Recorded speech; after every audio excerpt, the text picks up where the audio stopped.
Get your behind out of that seat." The words snapped through Mason's truck stop diner so hard that Forks paused mid-air and the neon buzz seemed to hold its breath. "Before we jump in, tell me where you're watching from, city or country. And if you believe in dignity, fairness, and real accountability, hit like and subscribe so these stories keep landing where they're needed." All right, back to it. It was a humid Mississippi evening, the kind where the air clung to your skin like it had a grudge. Highway 49 lay outside the windows, dusty and tired, stretching past pine trees and power lines into the slow burn of sunset. Elijah Brooks sat alone in a corner booth, his back straight, his hands steady, his plate half-finished, fried catfish, a side of greens, sweet tea that had already started to sweat against the glass. He was 74 years old enough to have learned the difference between noise and danger, old enough to have survived both. Elijah did not flinch when the biker stood over him. He did not snap his head up like a startled man. He simply raised his eyes calmly, like he had all the time in the world. The man looming above him was broad-shouldered, white, mid-30s maybe, leather vest faded from sun and road, patches stitched across it like warnings. His boots were still tracked with mud. His knuckles were scarred. His confidence sat on him like it belonged there. Kyle Maddox. And behind him, 3 more bikers, all smirking, all blocking the aisle like they owned the space between tables. The waitress, young, red-haired, hands full of plates, froze as if her feet had been nailed to the floor. Her pen slipped from her apron pocket and clattered onto the tile. Some people looked down at their food, some looked away, and some watched with that particular southern stillness, the kind that says, "We have seen this before, and we do not want trouble." Elijah had not come here for trouble. He had driven 98 miles from Jackson after visiting his late wife's grave, a quiet trip he made more often than he admitted to anyone. He still talked to her sometimes, low and private, like the wind could carry words where they needed to go. He wore a button-up shirt tucked neatly into worn jeans. His hands smelled faintly of engine oil and Old Spice. His hair was gray and close-cut. His face had the set of someone who had learned to keep his emotions from giving away his next move. Kyle glanced at the booth, then at Elijah's skin, then at Elijah's calm, and something ugly sparked in his eyes. "You heard me," Kyle said, voice rising. "You ain't supposed to be sitting there." Elijah looked at the empty booths around the diner. Plenty of space, plenty of seats. He looked back at Kyle. "I'm eating my meal," Elijah said. Kyle's mouth curled. "That booth is for our crew." Elijah did not move. He did not argue. He did not plead. He kept his voice level. "Then your crew can sit somewhere else, like everyone else." A hush spread, heavy and immediate. Kyle's friends leaned in like they could smell blood, even if there was none. Kyle's hand shot out and slapped Elijah's sweet tea off the table. Glass hit tile, ice scattered like tiny knives across the floor. A woman near the window gasped and pressed her hand to her mouth. A middle-aged couple slid their check closer to the edge of their table, ready to disappear. Elijah looked down at the mess, then back up, still calm, still steady. Kyle leaned closer. "You deaf or just stubborn?" Elijah took a slow breath through his nose, as if he was trying to keep a lifetime of memory from rising in his throat. He had grown up in Mississippi. He knew the quiet kind of hatred, the kind that did not always shout, the kind that waited for a room to stay silent before it acted like it had permission. He had marched in the 70s, he had served in the Army in his 20s, he had worked for decades on an assembly line until his back gave out and his hands stiffened in winter. He had been called names. He had been underestimated. He had been treated like a trespasser in places his taxes helped build. And yet, there was something about being disrespected in a cheap diner, in front of strangers who could not find their courage, that cut deeper than a slap ever could. Kyle grabbed Elijah's shoulder. The diner went silent in a way that felt physical. A silence thick enough to hear the click of the wall clock. A silence heavy like the air right before a storm breaks. Elijah slowly turned his head and met Kyle's eyes. Not angry, not afraid, unreadable. That calm did something to Kyle. It did not soothe him. It insulted him. "What you looking at, old man?" Elijah spoke softly, each word clear. "I'm looking at someone who thinks this is a small moment." Kyle laughed too loud, too proud. "Oh yeah?" Elijah did not blink. "It never stays small." Kyle's face tightened. His pride took a step forward before his sense could. He slapped Elijah across the face. The sound cracked against chrome and tile like a gunshot. The waitress flinched. Somebody whispered, "Lord." Somebody else muttered, "Don't get involved." Elijah's head turned slightly with the impact, then returned to center. He did not touch his cheek. He did not raise his voice. He reached into the pocket of his shirt and pulled out an old flip phone. No smartphone, no modern shine. Just a scratched-up relic with a cracked screen. Kyle scoffed. "What's that, Grandpa? You calling your church?" Elijah opened it with one hand. His thumb moved with practice, not panic. He typed a short message. Then he closed the phone with a soft snap and placed it on the table beside his plate. Kyle leaned in, mocking. What was that? Some secret code? Elijah looked past him, out the window, towards the gravel lot where the sunset bled orange across the hoods of parked pickups. Then, Elijah said, quiet enough to make people lean in without meaning to, "Witness protocol, 17. Kyle frowned. "What?" Elijah's eyes stayed on the window. "You've got 17 minutes to remember how to behave like a man." One of Kyle's friends barked a laugh. 17 minutes for what? A miracle? Elijah did not answer, because outside, faint but real, the gravel seemed to hum. Not loud, not obvious. Just a vibration that made the hairs on the back of the neck rise if you were the kind of person who paid attention. Kyle didn't pay attention. Kyle was the kind of man who believed the world only moved when he pushed it. He leaned over the booth again, his breath sour with beer and road grit. "Ain't nobody coming for you." Elijah finally looked up at him, calm as a man certain of the ground beneath him. "I didn't call them for me," Elijah said. Kyle blinked. "Who's them?" Elijah's voice stayed steady. "I called them because men like you count on silence." A ripple moved through the diner. People shifted in their seats. You could feel guilt trying to hide inside normal movements, like adjusting a napkin, or sipping coffee, or staring at the menu like it held answers. The red-haired waitress hovered near the kitchen door, her hands shaking around her notepad. She wanted to help. Elijah could see it, but he could see fear too. Across the diner, a black couple sat by the window. The husband held his wife's hand under the table so tight their knuckles were pale.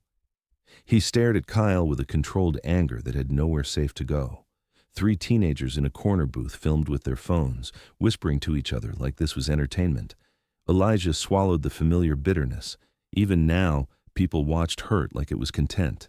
Kyle drummed his fingers on the table. "You got 10 seconds, get up or we drag you out." He started counting, loud, proud. 10, 9. Elijah breathed in slowly. 8, 7. The black couple's fingers tightened. 6, 5. The waitress looked like she might cry. 4, 3. Elijah opened his eyes, calm settling over him like a jacket he had worn before. He looked Kyle dead in the face. "I ain't moving." Kyle smirked. "For what?" Elijah nodded towards the windows. "For whatever's coming down that road." Kyle scoffed, but one of his friends glanced towards the highway. Another followed. Curiosity slipped in where confidence had been. The wall clock ticked, the air pressed in. Minute 1 after the slap became minute 2, and the diner, without anyone saying it out loud, began to count time with Elijah. Kyle tried to reclaim the moment with mockery. "What you think, some superhero trucker's coming?" Elijah's hands stayed folded. "Not heroes." Kyle leaned closer. "Then what?" Elijah's voice was quiet. "Witnesses." One of the older customers, white gray beard, Vietnam cap, leaned forward as if his chair suddenly felt too far away. His name, Elijah would later learn, was Warren Keene. Warren squinted at Elijah's phone, then at Elijah's wrist. Elijah wore a simple leather band, worn, functional, the kind of thing a man kept because it had meaning, not because it looked good. Warren swallowed hard. Kyle snapped at him. "What you staring at, old-timer?" Warren raised his hand slightly like he wanted peace. "Nothing. Just, I've heard that word before." Kyle sneered. "Yeah? From who?" Warren's voice dropped. "From folks who don't bluff." Kyle laughed, but it sounded thinner now. Elijah stared out the window again, and in his mind, he saw something that wasn't Mississippi at all. He saw a roadside outside a flooded town, years back, when he was younger and his knees didn't ache like this. He saw chaos, sirens, mud. He saw good people trying to help and bad people trying to take advantage, and he remembered why he helped start the network. Because violence loved lonely places. Because bullies loved spaces where no one wanted trouble. Because the road held too many stories that never made the news. He had called it Highway Angels back then, partly as a joke, partly because it made people underestimate them. They were not angels. They were drivers, mechanics, nurses, ex-firefighters, former paramedics, mothers, grandfathers, people who lived on the road, people who saw things, and people who learned that sometimes the only thing that stopped a man like Kyle Maddox was a room full of witnesses who refused to look away.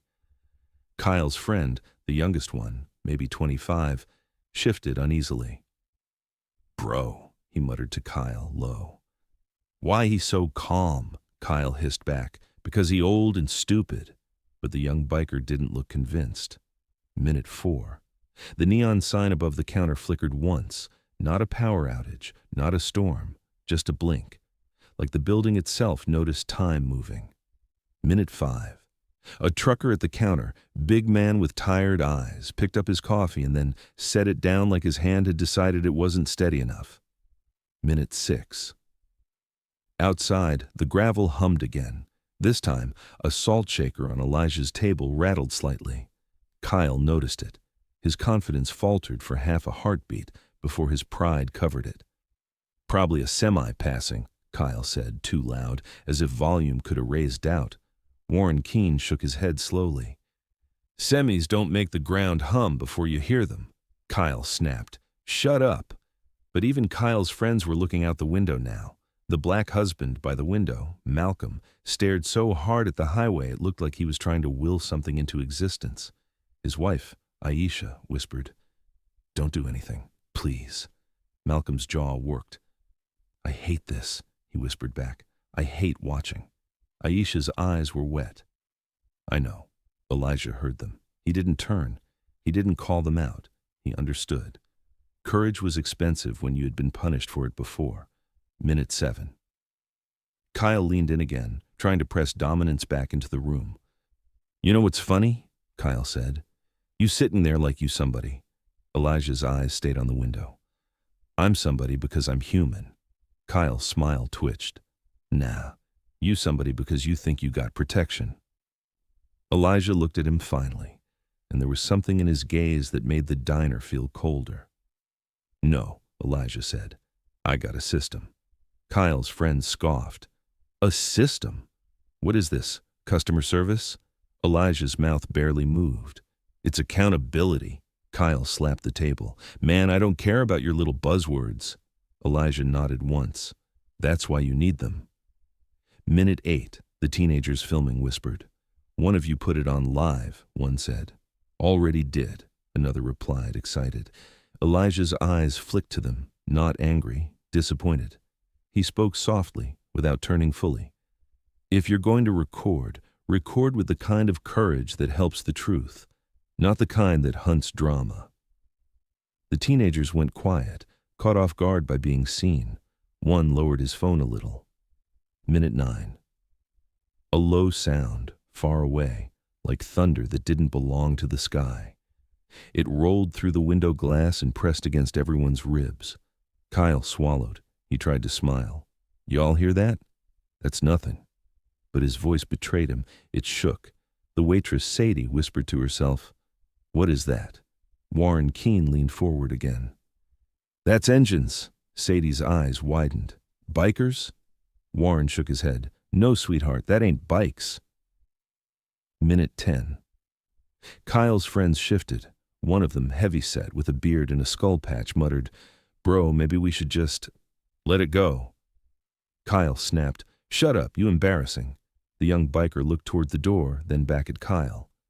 "We don't know what's coming." Kyle's eyes flashed. "I'm what's coming."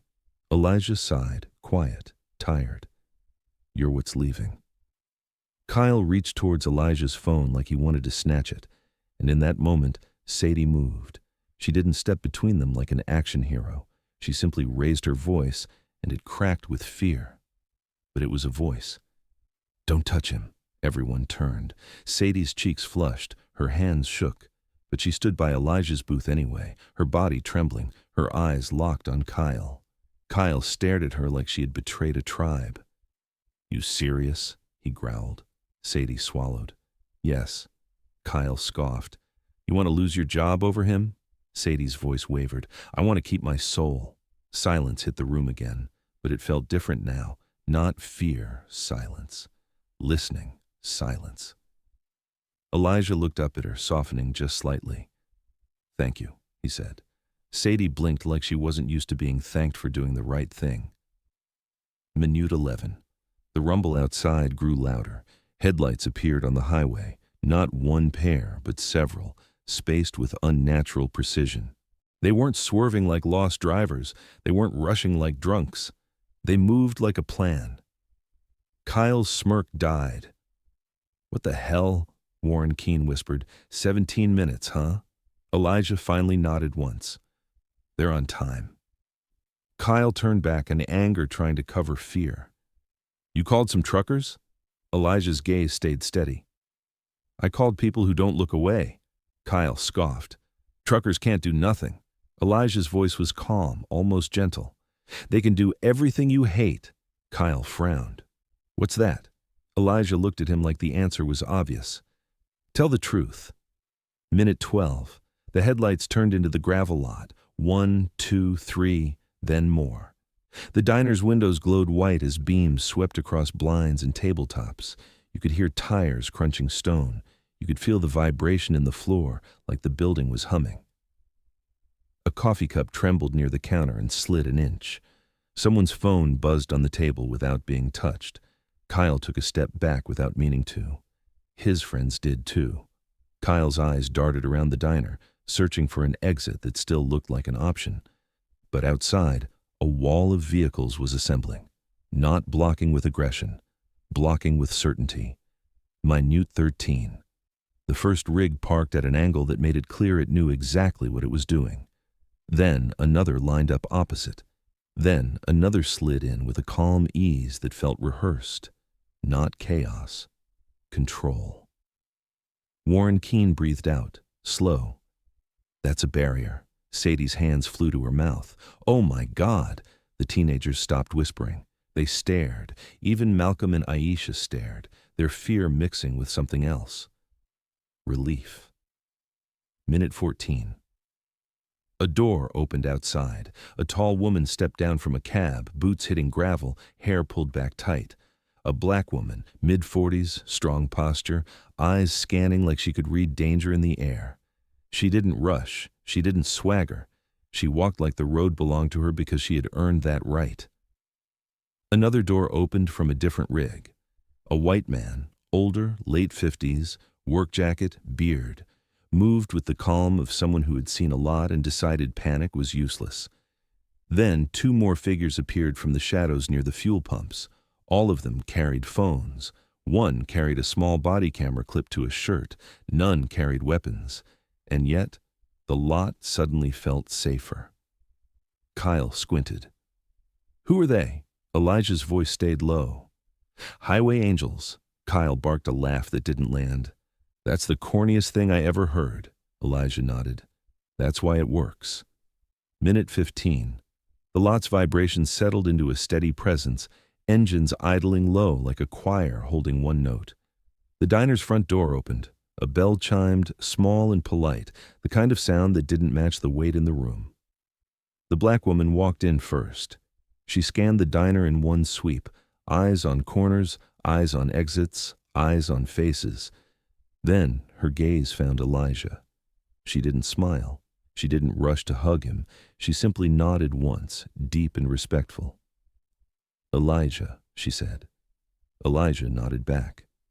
"Denise." Kyle's jaw tightened. "You know him?" Denise's eyes flicked to Kyle like he was a mess she'd seen on the side of the road too many times. "I know who needs help," she said, "and I know who causes it." A man followed her inside, white, older, calm voice.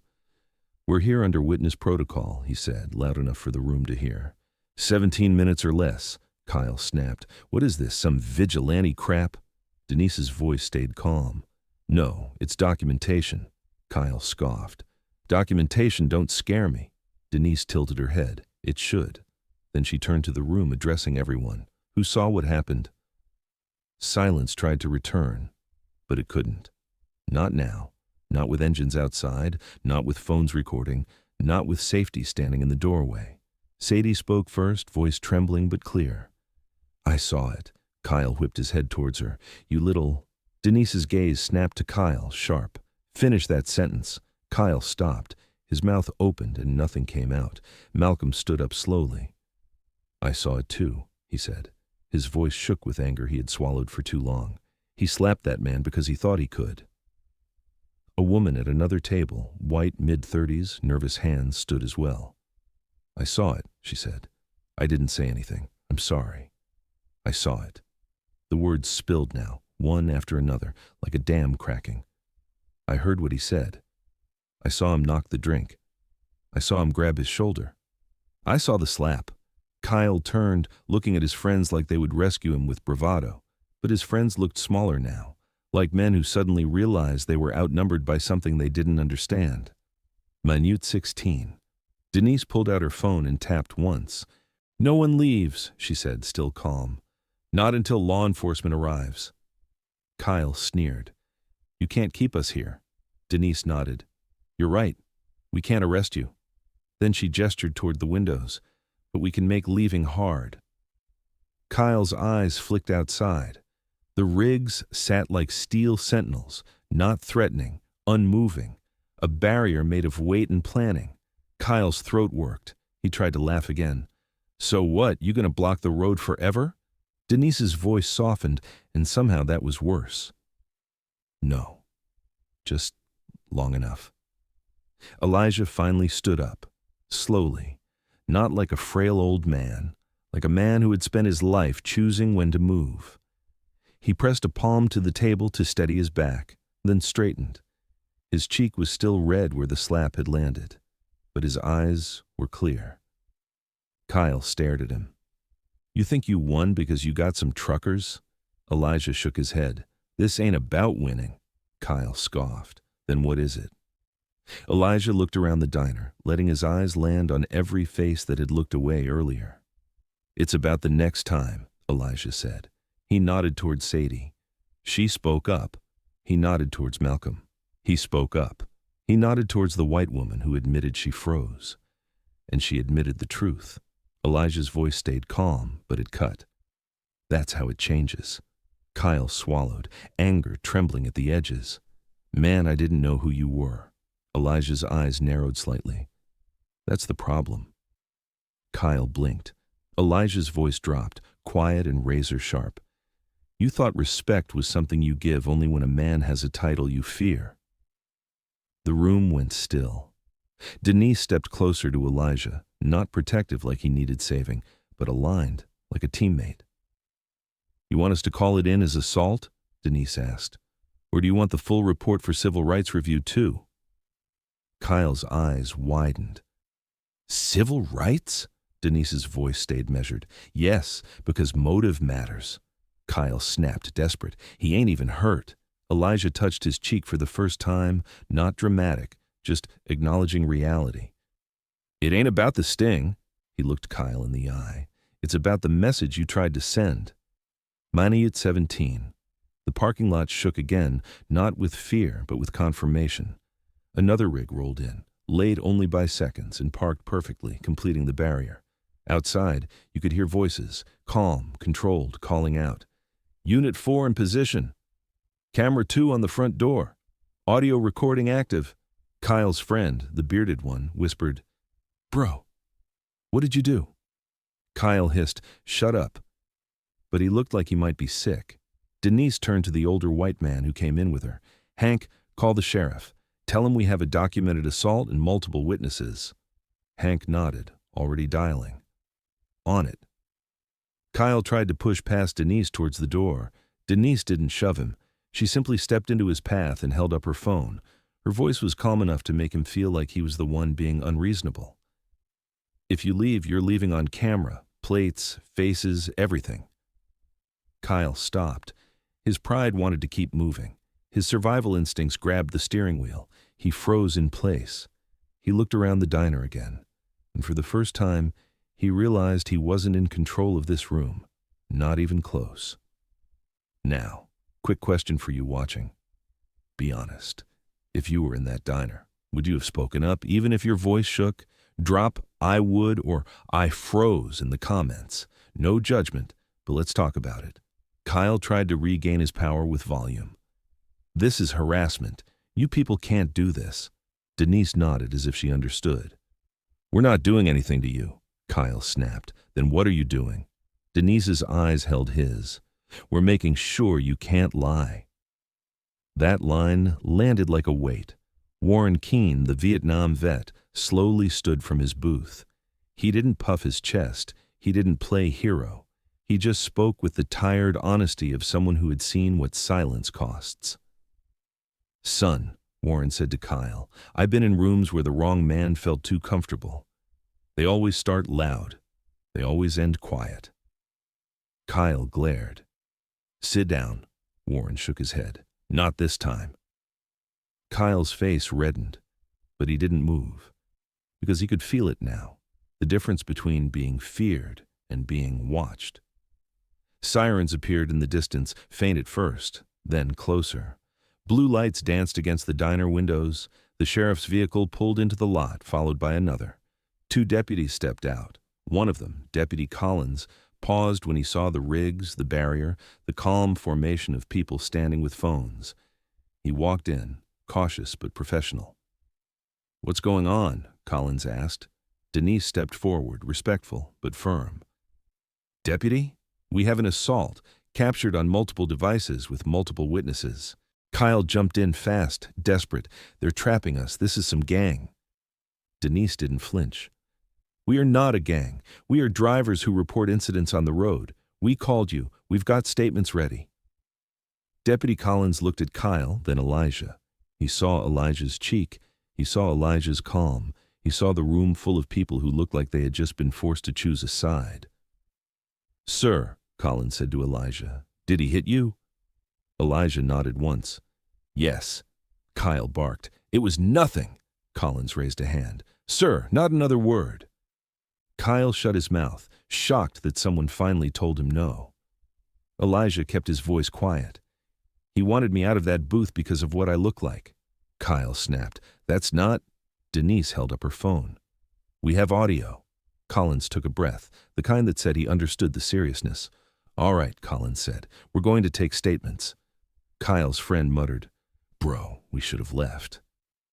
Kyle's eyes flicked outside again, and that's when the second twist began to surface. Because Denise's people didn't just record the diner, they recorded the lot too. They recorded who came in, who left, who met near the fuel pumps. And this truck stop had been on their radar for weeks, not because of Elijah, because of a pattern. Stolen bikes, shady exchanges, men with patches meeting strangers in the shadows, then disappearing back onto the highway. The network had been collecting plates and timestamps, sending information up the chain, letting law enforcement build a case with evidence instead of rumors. Elijah's incident didn't start the investigation.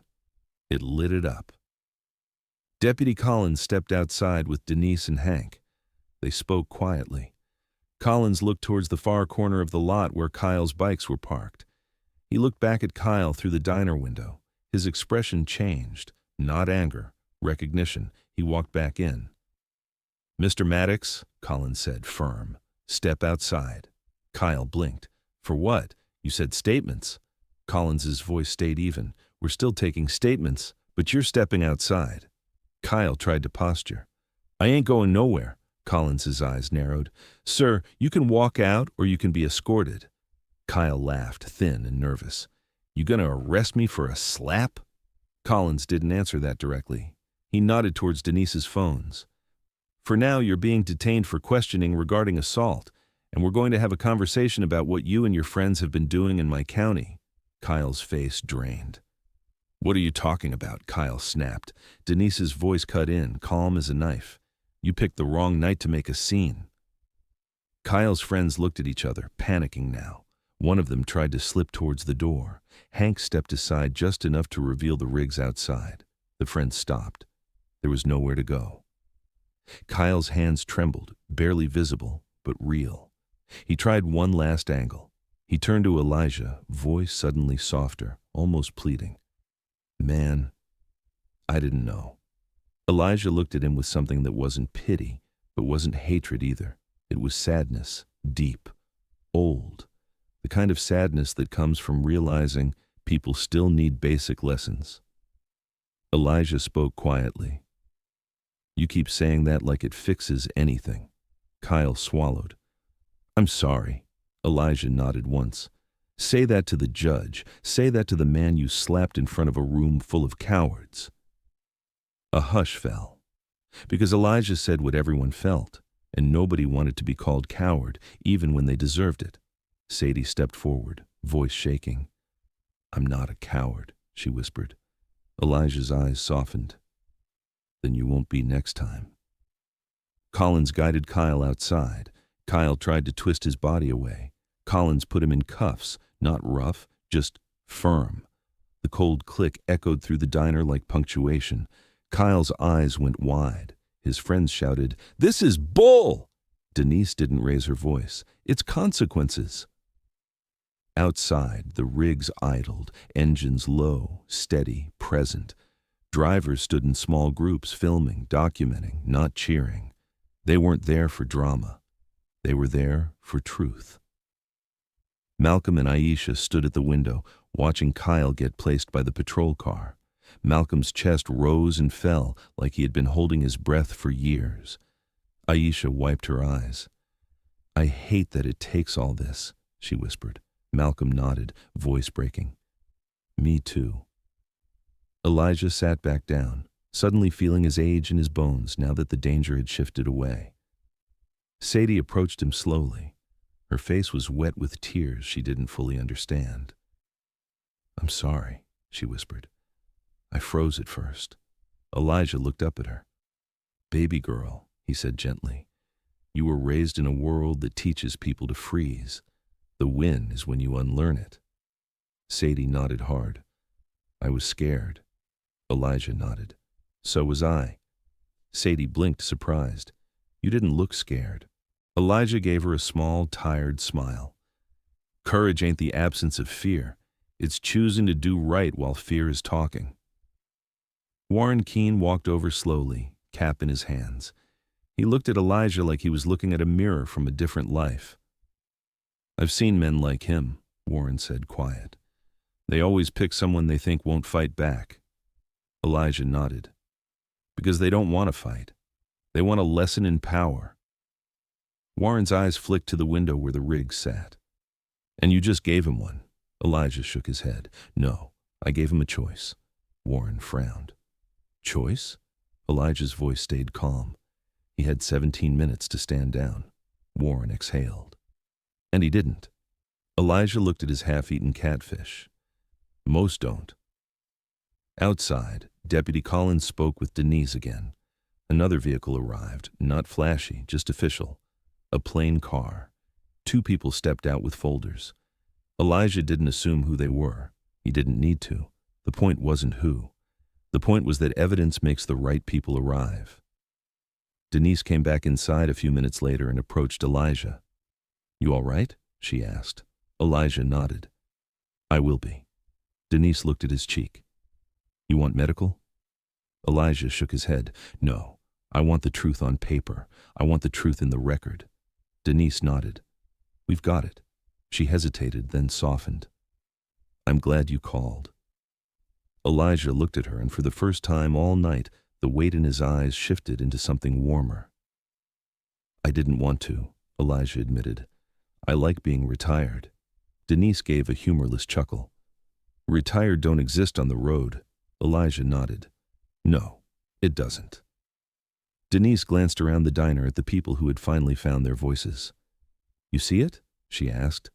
Elijah followed her gaze, Sadie standing taller, Malcolm's hand on Aisha's shoulder, a white woman apologizing to the black couple quietly, teenagers putting their phones down, suddenly ashamed. Elijah's throat tightened. Yeah, he said, I see it. Denise leaned in slightly. You want to say something to them? Elijah considered it. Then he stood again, slow and steady. He didn't climb on a chair. He didn't preach. He simply spoke into the room with a voice that carried because it didn't beg for attention. All of y'all, Elijah said. Heads turned, eyes met his. This ain't just about me getting slapped, Elijah continued. It's about what y'all did before the slap. The room went still. Elijah's voice stayed calm. You went quiet. A few people looked down. Elijah nodded. I understand it. Fear makes you small. I've been small before. He paused, letting the truth settle. But silence feeds men like him, Elijah said, eyes flicking briefly towards the window where Kyle sat in cuffs.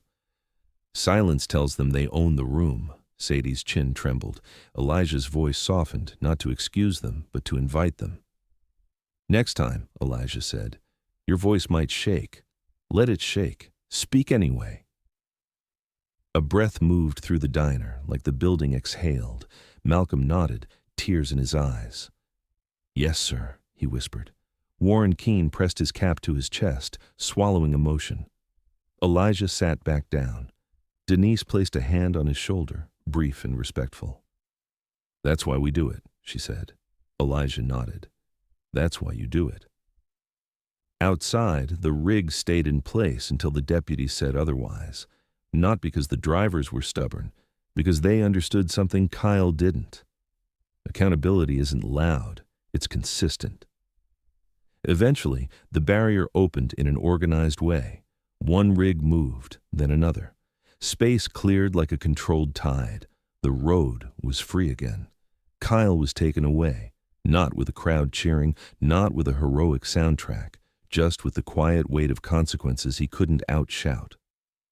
Elijah paid for his meal. Sadie tried to refuse his money. Elijah shook his head. Don't do that, he said gently. Let me keep my dignity too. Sadie nodded, tears spilling again. Thank you.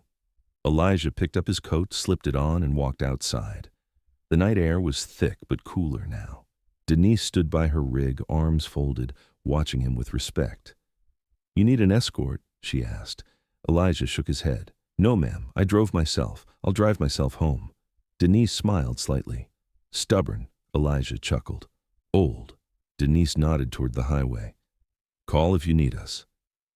Elijah looked at her, then at the line of rigs, then back to the diner window where people still stood watching, changed in small ways that mattered.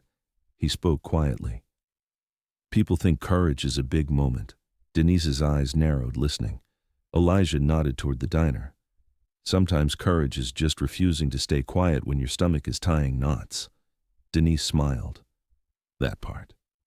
Elijah walked to his old pickup, paint chipped, engine humming like it had stories. He opened the door, then paused and looked back at Mason's truck stop diner. The glow from inside looked different now, not brighter, honester. He slid into the driver's seat and rested his hand on the steering wheel. He whispered, so low only the dashboard heard it. Mary, I hope you saw that. He started the engine.